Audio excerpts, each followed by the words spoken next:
ติดยาสำเร็จเป็นวันนี้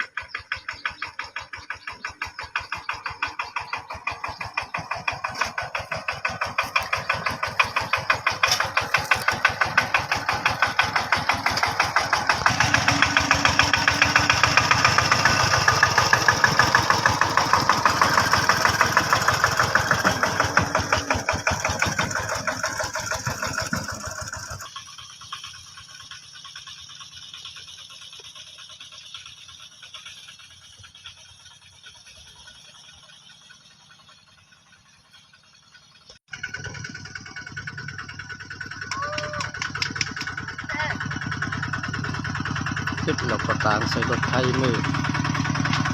ปาดรถเสียบ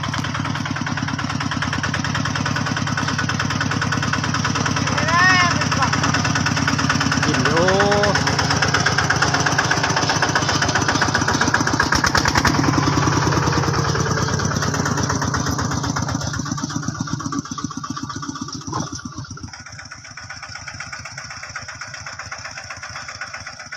จะข้ามดำปอบเนาะ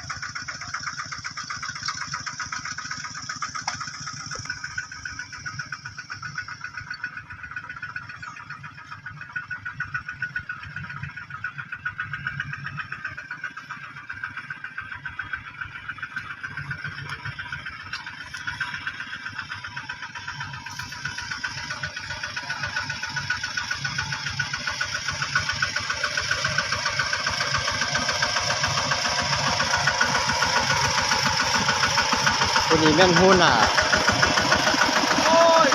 ยาหูหน่าสูนยาเด้อหูหน่าสูนยาก่อนทำมาเฮียนเลย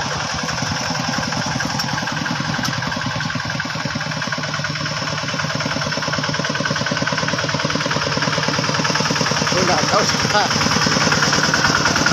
หูหน่าเข้ายา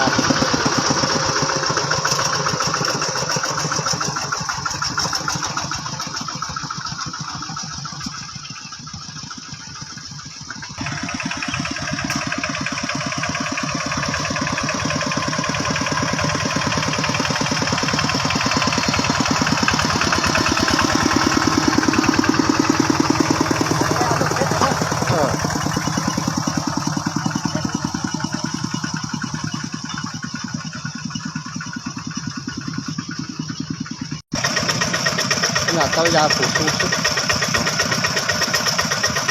ดขายผูกชุด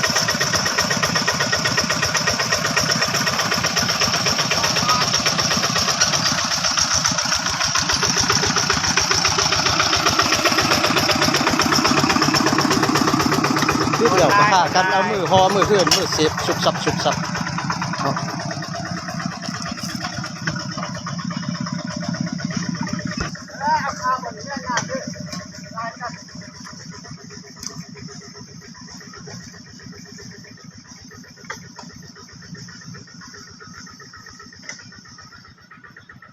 ขึ้นนำมือเลย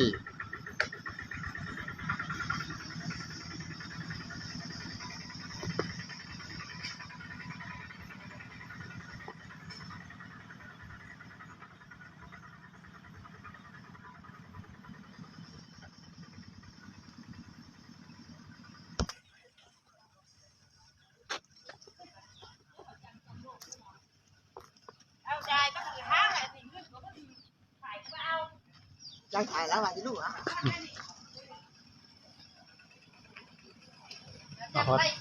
เอาเฮ้ยแล้วก็พากันเสียบชุบซับ